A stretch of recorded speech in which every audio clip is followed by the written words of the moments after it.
Hello दर्शकों, आपका बहुत स्वागत है। आपने ये मेरा प्लेलिस्ट देखा है और उसको बहुत अप्रिशिएट किया है, विमेन वॉरियर्स। आज भी हमारे साथ जो वॉरियर हैं, उनके साथ एक छोटी सी अनहोनी हो गई, जो शायद बहुत बड़ी कोई चीज नहीं है, लेकिन हमारी जो सोसाइटी है उनका बहुत ही सही अप्रोच नहीं है फॉर सम रीजन। और अगर आप किसी छोटी सी मामूली सी अनहोनी के शिकार हो जाते हैं तो चीजें कैसे आपके साथ होती हैं, अचानक से बदल जाती हैं, मिनट्स में बदल जाती है, ओवरनाइट भी नहीं, एकदम मिनट्स में, क्षणों में पूरी जिंदगी बदल जाती है। तो अब ये उस व्यक्ति की जिम्मेदारी बन जाती है कि या तो आप डिप्रेशन में बस घुसते जाएं घुसते जाएं घुसते जाएं, या फिर आप उससे बाहर निकल के अपने व्यक्तित्व को बना सकें, अपनी पर्सनालिटी को इस सोसाइटी के सामने नए तरीके से प्रस्तुत करें। आज हमारी गेस्ट जो है इसी की प्रतिमूर्ति है। शी हैज डन इट, और उन्होंने इतना ही नहीं किया, उससे ज्यादा भी किया है। वो छोटे बच्चों की हेल्प करती हैं और वैसे बच्चों की हेल्प करती हैं और अडल्ट्स की भी हेल्प करती हैं जो स्पेशल नीड्स हैं। तो मेरी नजर में तो बिल्कुल हीरो है।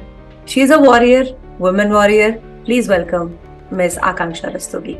आकांक्षा, आपका बहुत स्वागत है विमेन वॉरियर में। प्लीज आप बताइए कि कैसे एक कुछ क्षणों में आपकी जिंदगी जो है बहुत बदल गई। Firstly thank you so much for the warm introduction. I think हम सभी अपने आप में कहीं ना कहीं एक वॉरियर्स हैं, बट बिकॉज हम आज एक स्पेसिफिक मुद्दे को लेकर के बात कर रहे हैं। So briefly I will share. So when I was in 10th standard, then what happened that I was kidnapped while my school exams were going on. And उसके बाद वो दिन था, और उसके बाद आई थिंक एज जैसे आपने कहा कि शायद ज़िंदगी बदल जाती है, तो वो मेरे लिए शायद एक चेंजिंग पॉइंट था, क्योंकि उसके बाद एक ऐसा हुआ कि मेरे पेरेंट्स ऑफ कोर्स वो बहुत घबरा गए थे। न्यूज़पेपर में मिसिंग की कंप्लेन आई, मेरे पेरेंट्स मेरे स्कूल गए, बहुत सारी चीज़ें हुई वहाँ पे।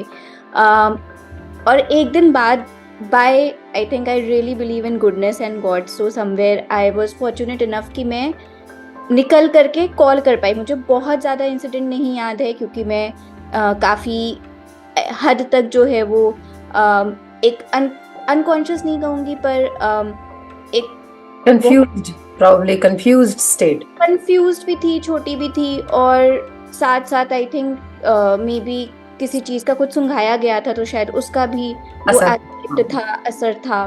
तो बहुत ज़्यादा नहीं है, लेकिन हाँ मुझे ये याद है कि मैं दिल्ली में थी, और मुझे थोड़ा थोड़ा याद है कि मैं बस से आई, लेकिन बहुत अच्छे से नहीं याद है। और दिल्ली आ करके मैं जल्दी से वहाँ पे पहुँच गई, क्योंकि बहुत भीड़ भाड़ का इलाका था, तो मैं भाग करके उस पीसीओ में गई और मैंने कॉल किया। सो उसके बाद ऑफ कोर्स मेरे पेरेंट्स आए, उन्होंने मुझे क्योंकि वो डिफरेंट जगह पे थे, तो उन्होंने लिया मुझे और वो लेकर के गए।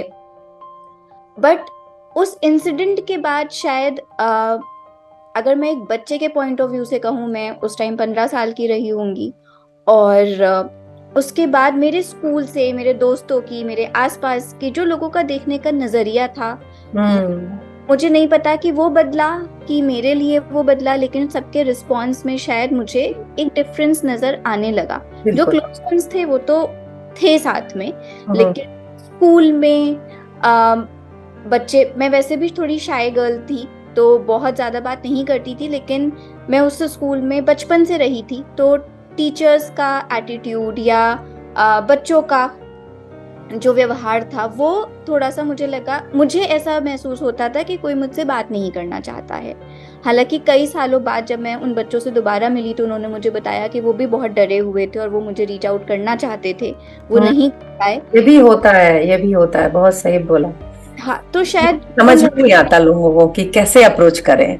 हाँ, तो वो शायद उन्हें भी नहीं पता था, लेकिन अगर मैं उस समय 15 साल के बच्चे के हिसाब से बात करूं, तो उस बच्चे के लिए एक बहुत ही आइसोलेशन वाली जगह थी, क्योंकि उसके साथ कुछ हो गया और मुझे बहुत तरीके के सवाल पूछे गए कि अच्छा, कोई रैंसम की वो तो नहीं आई थी कॉल, या फिर ओवरऑल तो कुछ नहीं हुआ था क्या, तुम खुद चली गई थी, शायद तुम्हें पढ़ाई से डर लग गया होगा तो तुम चली गई। कुछ सवाल मेरे कैरेक्टर को लेकर के भी पूछे गए कि हो सकता है कि तुम किसी लड़के के साथ चली गई हो सकता है तुम तुम किसी के साथ इन्वॉल्व रही हो। तो मेरे लिए ओह माय गॉड, वो बेकार का assumptions। था। हाँ, वो मेरे लिए बहुत शॉकिंग था क्योंकि शायद मैं एक ऐसी लड़की थी स्कूल में जो मेरी हमेशा कंप्लेन आती थी कि ये किसी से बात नहीं करती है। और मेरा जो आपस में बात करने का भी लड़कों के साथ या डिफरेंट वो था, मैं शायद उनको सिर्फ नोट से रिलेटेड बात करती थी, मैं बाकी ज्यादा चीजों से बात नहीं करती थी। तो वो वाला एंगल तो मेरे लिए बहुत ही शॉकिंग था क्योंकि कोई ऐसा कैसे सोच भी सकता है। हाँ, और वो मुझे इतने सालों से जानते हैं फिर भी ऐसे सवाल क्यों आ रहे हैं। बट वो सवाल आए। उन सवालों के साथ मुझे कहीं ना कहीं मैं स्कूल नहीं जा पाई उस टाइम पे क्योंकि स्कूल में ये हुआ कि शायद सेफ्टी कंसर्न है, एक बार हुआ तो दोबारा भी हो सकता है। तो पूरे साल मैंने घर पे बैठ करके पढ़ाई करी और फिर एग्जाम। बहुत ही बुरा हुआ।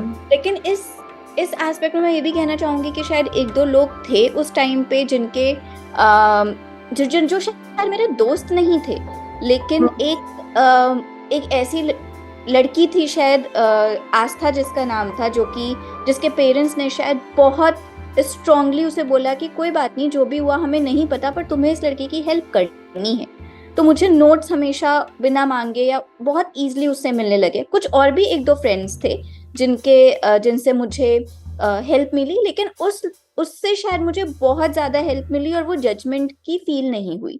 लेकिन बाकी लोगों के साथ शायद मुझे लगता था कि वो मुझे रीच आउट क्यों नहीं कर रहे, कोई मेरे पास बात करने के लिए नहीं है, कोई मेरे पास उस चीज को समझने के लिए नहीं है। सो आई थिंक उस पॉइंट पे जो आज हम काउंसलर या साइकोलॉजिस्ट की बात करते हैं, मुझे वो वाली एक कमी महसूस हुई और इसीलिए आपने डिसीजन लिया एक साइकोलॉजिस्ट बनने का।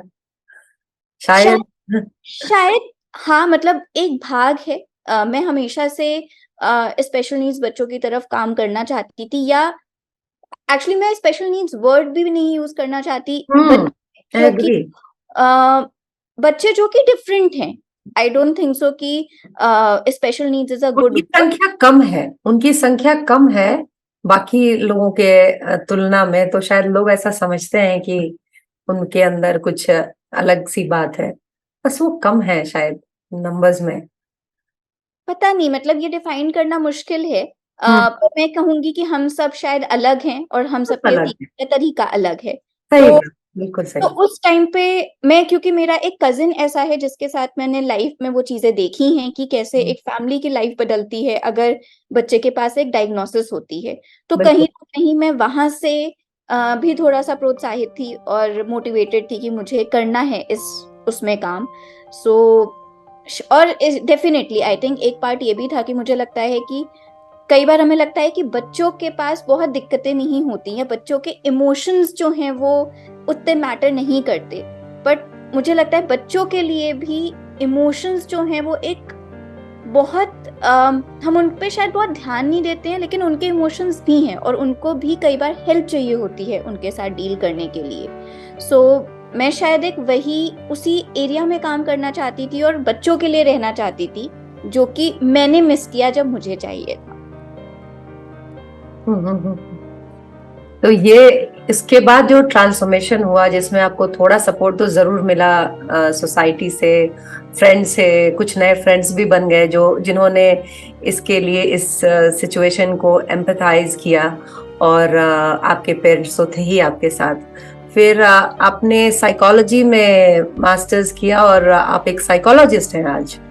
तो ये वाली जो जर्नी थी ये और फिर आज जब आप स्पेशल नीड्स बच्चों को देखती हैं तो वो जो गैप होता है उसको कैसे फिल करने की कोशिश करती हैं? कहीं आपके दिमाग में अभी भी उसका प्रभाव आप बोलेंगे है या नहीं, you have overcome that trauma completely?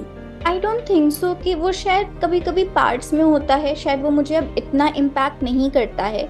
लेकिन हाँ, अगर मैं वापस अपने सिटी में अब मैं अच्छे से काम कर रही हूँ तो मेरी एक यहाँ पे पहचान है, लोग मुझे जानते हैं एक मेरे काम की वजह से। लेकिन शायद थोड़े समय पहले तक अगर मेरे पेरेंट्स से कोई बात करता था या अगर मेरी बात हो रही है तो बहुत बार मुझे सुनने में आता था कि अच्छा ये तो वही लड़की है जिसके साथ कुछ हो गया था, या ये तो वही लड़की है जिसके साथ वो हुआ था, तो हमें पता नहीं क्या हुआ था। सो वो एक लोगों को एक्चुअली क्योंकि पूरी स्टोरी नहीं पता है या चीजें नहीं पता है, तो सबके अपने अपने इंटरप्रिटेशंस आते हैं, सबके अपने कंक्लूजन्स आते हैं, एंड कई बार इट्स लाइक कि अच्छा इसके साथ पता नहीं, वो एक बहुत बड़ा क्वेश्चन मार्क है जो कि ट्रस्ट और कई बार एक इंडिविजुअल के साथ कि अच्छा हमें इसके साथ, जैसे ऑफ कोर्स जब मेरे पेरेंट्स मेरे लिए शादी के रिस्पेक्ट में चीजें देख रहे थे तो मुझे बहुत बार सुनने मिला कि हम नहीं रिश्ता करना चाहते हैं क्योंकि इस लड़की के साथ ये चीजें हुई थी। अब ये चीजें क्या कोई चीजें, हाँ कुछ भी डिफाइन नहीं है, फिर भी चीजें हुई थी, फिर भी चीजें हुई, जज कर लेना किसी को भी। तो हाँ, एंड मैं बहुत कहीं ना कहीं इन चीजों में क्लियर थी कि आई थिंक ये एक सोच की बात है, और जो मैंने करा वो उसमें मेरी शायद गलती नहीं थी, वो एक ऐसी चीज थी जो होनी थी तो हो गई। बट उसके बाद अगर आप, मतलब मैंने कई बार बहुत ओपनली चीजें बोली हैं कि ठीक है अगर आपको चेक कराना है चलो गायनेकोलॉजिस्ट के पास जाकर के चेक कर देते हैं, और मेरे भी बहुत ब्रेकडाउन्स हुए हैं उस प्रोसेस में। लेकिन शायद उस टाइम पे मैंने अपने काम पे चीजें ज्वाइन करी, और मेरे काम पे जो लोग हैं वो बहुत मेरे लिए इम्पोर्टेंट रहे, और उन्होंने मुझे बहुत हेल्प करी उस ट्रॉमा से भी निकलने के लिए, क्योंकि उन्होंने कहा कि नहीं तुम जैसी हो वो हो, अगर तुम्हें किसी को एक्सेप्ट करना है, एक्सेप्टेंस की तो बात ही नहीं है ना, basically if somebody needs to be with you they will understand you. So इसमें बहुत ज्यादा जाने की जरूरत नहीं है या तुम्हें अपने आप को प्रूव करने की जरूरत नहीं है। लेकिन मैं ऐसा नहीं कहूंगी कि सभी लोग ऐसे थे, कुछ लोग अच्छे भी मिले, कुछ लोग उस प्रोसेस में मुझे जिन्होंने मुझे हेल्प करी, मेरे कॉलेज में मेरे बहुत अच्छे दोस्त बने और वो मेरे आज तक दोस्त हैं और वो मुझे हमेशा सपोर्ट करते हैं। और कई बार 11th-12th में भी जब मैं थी तो मुझे अपना स्कूल चेंज करना था, मैंने अपना स्कूल चेंज किया, वहां पे मैं बहुत अच्छी स्टूडेंट थी तो वहां पे लोगों ने मुझे समझा कई बार। लेकिन हाँ, मन में आता था कि क्या मैं अपने उस स्कूल में वापस जाकर के लोगों को बोलूं कि देखो मैं पढ़ाई में खराब नहीं थी, मैं इसलिए नहीं गई थी, आज मैं चीजें कर सकती हूँ। लेकिन फिर लगता है कि उन्हें प्रूव करने की भी क्या जरूरत है, लाइक जिन्हें समझना था वो समझ गए। तो ये रोलर कोस्टर राइड है, मैं ये नहीं कहूंगी कि पूरी तरीके से कभी मैं निकल चुकी हूँ। हाँ, कुछ दिन ऐसे होते हैं जब आज भी शायद मैं उस चीज को सोच करके या उसके इम्पैक्ट को सोच करके शायद रोती हूँ, लेकिन शायद बहुत सारी मेरा मन जो है वो उस चीज से खुश भी होता है कि मैं उससे आगे बढ़ गई हूँ। और शायद जब मैं पेरेंट्स के साथ काम करती हूँ और मुझे उनका फीडबैक मिलता है या जब मैं किसी और की हेल्प कर पाती हूँ तो शायद मुझे वहां से बहुत खुशी मिलती है कि चलो मैं किसी की हेल्प कर पाई। मेरे लिए उस टाइम पे इस सेक्टर में या इस चीज में शायद लोग नहीं थे, हमें तब उतनी अवेयरनेस भी नहीं थी, लेकिन शायद आज मैं उनको ज्यादा अच्छे से समझ पा रही हूँ या उनकी दिक्कत समझ पा रही हूँ। तो शायद उस चीज ने मुझे उस तरीके से भी इम्पैक्ट किया कि मैं लोगों को और ज्यादा अच्छे से कोशिश करती हूँ कि अगर कुछ हुआ है तो उसके पीछे कोई कारण रहा होगा। मतलब एक फेयर चांस देना किसी सामने वाले को। As a person who went through all these things, Akanksha, आपकी खुद का भी बहुत योगदान रहा होगा खुद के लिए, क्योंकि आपको सपोर्ट तो फिजिकली ही कोई कर सकता है, मेंटली जो जिस टाइम की बात बता रही हैं शायद थेरेपी वगैरह तो नहीं हुई होगी, तो ये आपने खुद को डील किया, मतलब मच बिफोर कि आप साइकोलॉजिस्ट बन गई और सब कुछ। तो आप ये इस तरह की चीजें हो सकती हैं, होती हैं, और मतलब टीजिंग या फिर छोटा मोटा अब्यूज होता है, लेकिन कुछ लोग बहुत ट्रॉमा में चले जाते हैं, इतनी ट्रॉमा में चले जाते हैं कि फिर एक नॉर्मल लाइफ को कंडक्ट कर पाना उनके लिए बहुत हार्ड होता है। एक्चुअली आई नो समवन कि उनके साथ बहुत ये हुआ, और she was not able to have a regular normal kind of conjugal life। तो वो चूंकि उनके साथ ऐसा कुछ ट्रॉमा हुआ था, लेकिन आपका जो आउटलुक है, आई रियली हाईली अप्रिशिएटेड कि आप बहुत सुलझे हुए, जिसको कहते हैं हम लोग, कि बहुत सुलझी हुई हैं आप, तो कैसे आपने ये वर्क कैसे किया, ये बहुत जरूरी है जानना, समझ। मैं नहीं कहूंगी कि मैं बहुत सुलझी हुई, मैं बहुत कंफ्यूज्ड इंसान हूँ। और मुझे कंफ्यूजन तो अलग है, लेकिन मुझे थॉट्स में आप बहुत सुलझी हुई हैं। मतलब मुझे आई थिंक कैसे हेल्प किया, शायद मैं शायद मन से मेरी जिंदगी में बहुत ज्यादा दोस्त नहीं रहे हैं, लेकिन जो रहे हैं वो बहुत क्लोज रहे हैं। और मैं अपने फ्रेंड से एक्सट्रीमली क्लोज रही हूँ in terms of sharing and in terms of different things. And fortunately मुझे बहुत सारे ऐसे दोस्त कॉलेज में, मतलब बहुत सारे तो नहीं, बहुत सारे लोग मेरे कांटेक्ट में आए, लेकिन जो मेरे करीबी दोस्त हैं उन्हें पता है इस इंसिडेंट के बारे में, इस चीज़ के बारे में। तो मैं ये कहूँगी कि जब मैं 11th-12th में थी तब मेरी एक बहुत अच्छी दोस्त बनी, जिसके साथ भी शायद कुछ ऐसी चीज़ें नहीं, लेकिन उसके साथ भी कुछ डिफ़िकल्ट सिनेरियोज रहे। और उसने क्लास 11th रिपीट किया, बट दूसरे स्कूल से आई वो, लेकिन शायद हम एक दूसरे को समझ पाए। तो कहीं ना कहीं मुझे लगता है मेरी जिंदगी में मुझे एक इंसान या दो इंसान हर पड़ाव पे मिलते चले गए, एक बहुत स्ट्रॉन्ग पिलर बने जो कनेक्ट करते गए आपसे और आप उनसे कनेक्ट करते गए। हाँ। अच्छा। और वो मेरे लिए बहुत मोटिवेटिंग रहा, क्योंकि वहां से जब स्कूल में बने, फिर उसके बाद कॉलेज में लोग बने। कॉलेज में जो मैं स्कूल में जिसकी बात कर रही हूँ वो मेरी फ्रेंड नेहा थी, जो हम बहुत क्लोजली कनेक्टेड रहे। कॉलेज में जब मैं गई तो सोनल, ट्विंकल, ये मेरे बहुत क्लोज फ्रेंड्स हैं जो डे टू डे लाइफ में मतलब शायद हमेशा मेरे साथ हैं। और शायद इन लोगों से अलग अलग लोगों ने कहा भी कि तुम्हें पता है ये लड़की के साथ ऐसा हुआ था, लेकिन उन्होंने कभी उसकी बात नहीं मानी और ना ही उन्होंने मुझसे कभी जिक्र किया। बहुत सालों बाद उन्होंने बताया कि मतलब कुडोस टू देम, एक्चुअली ये बहुत बड़ी बात है, क्योंकि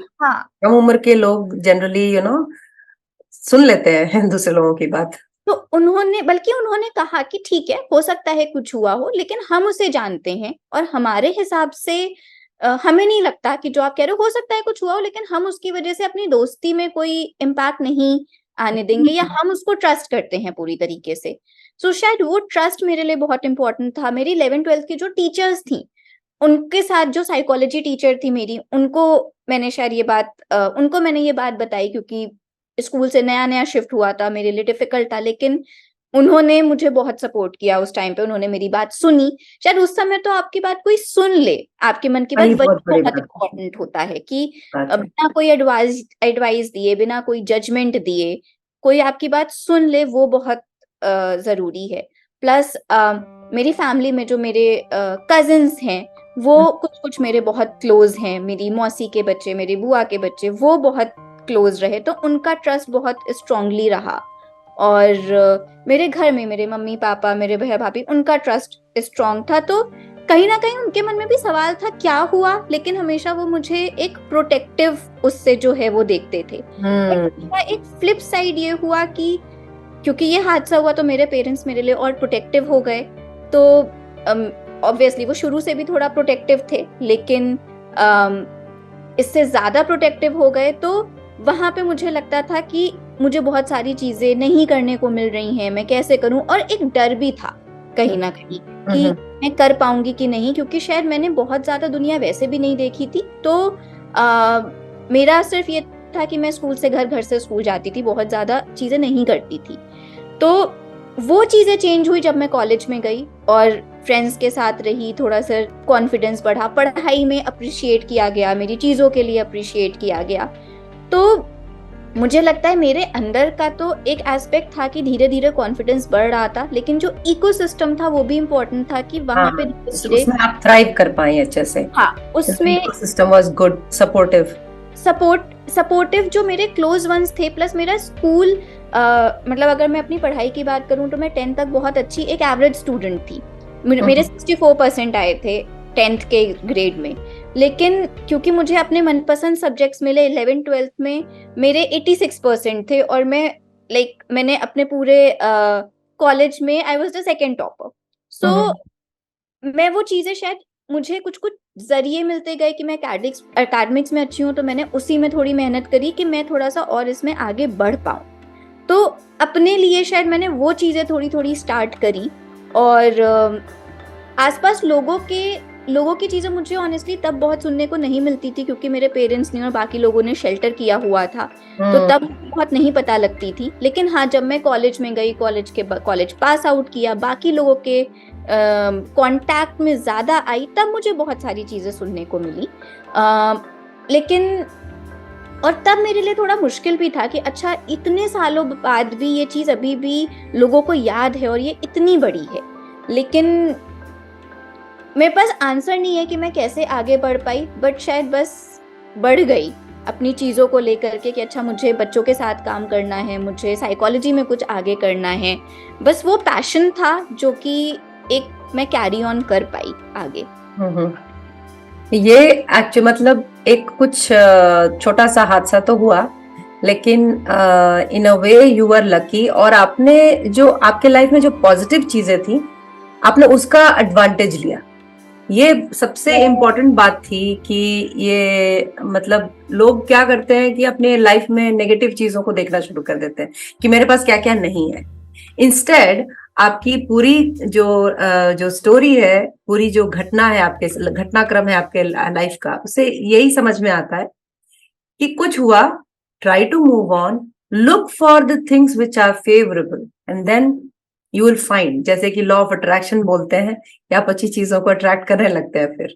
बिल्कुल। बट मैं एक चीज कहना चाहूंगी कि कई बार ना जब हम बात भी करते हैं तो हमें लगता है कि मूव ऑन करना बहुत आसान है।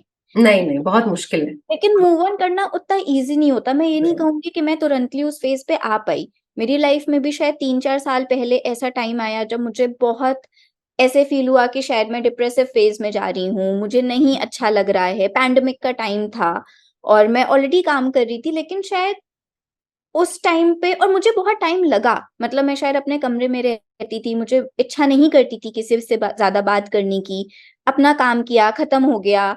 क्योंकि कई बार ना डिप्रेसिव फेज भी, क्योंकि मैं इस फील्ड में हूं तो मैं ये कहना चाहूंगी कि लोगों को लगता है कि अगर एक इंसान डिप्रेसिव फेज में है तो शायद उसकी इच्छा कोई भी चीज करने को नहीं होती है।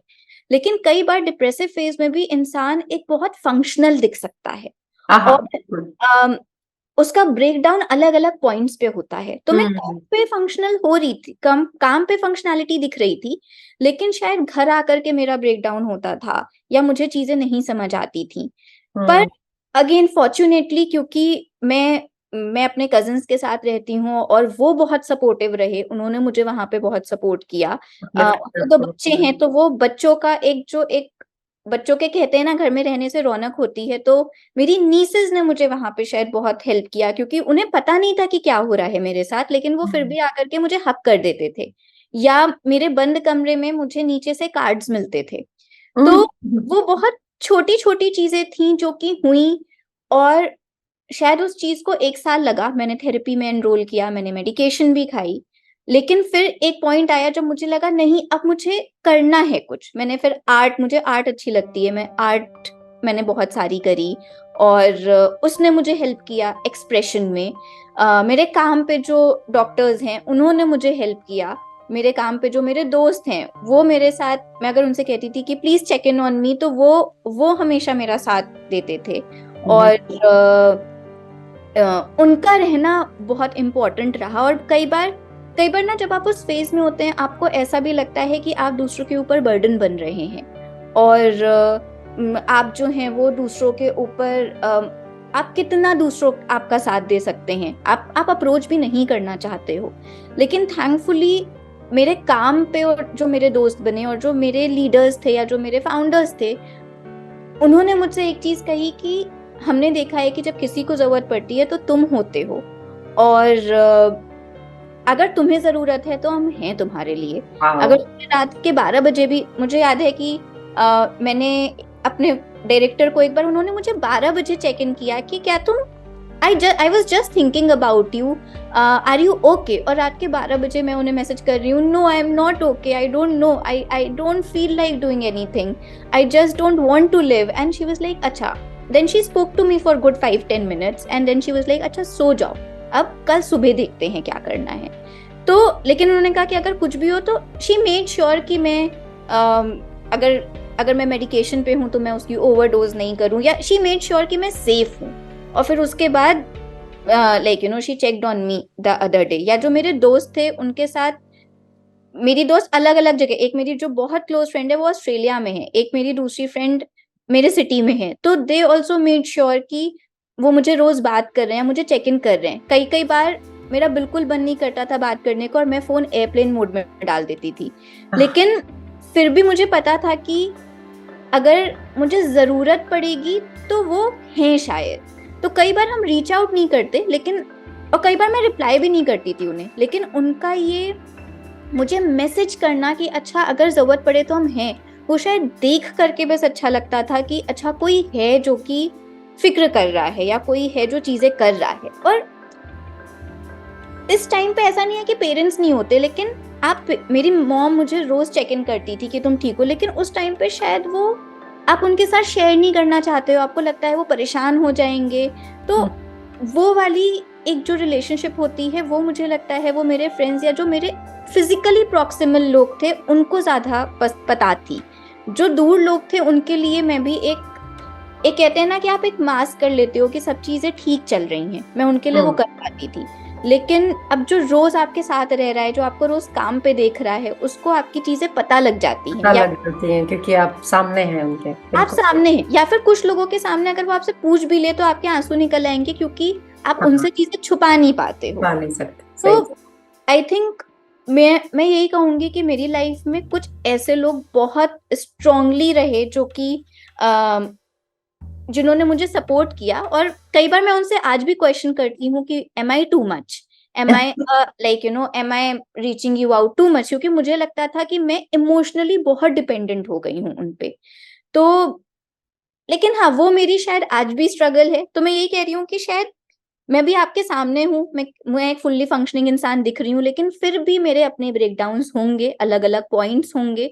आज भी मुझे कई बार लगता है कि क्या चीजें नहीं ठीक हैं, लेकिन बस शायद जब मैं फिर अपने आप से पूछती हूँ कि अच्छा मेरा क्या पर्पस है अभी, और मुझे मेरा काम शायद मेरे लिए एक बहुत बड़ा पर्पस है जो मुझे मोटिवेट करता है।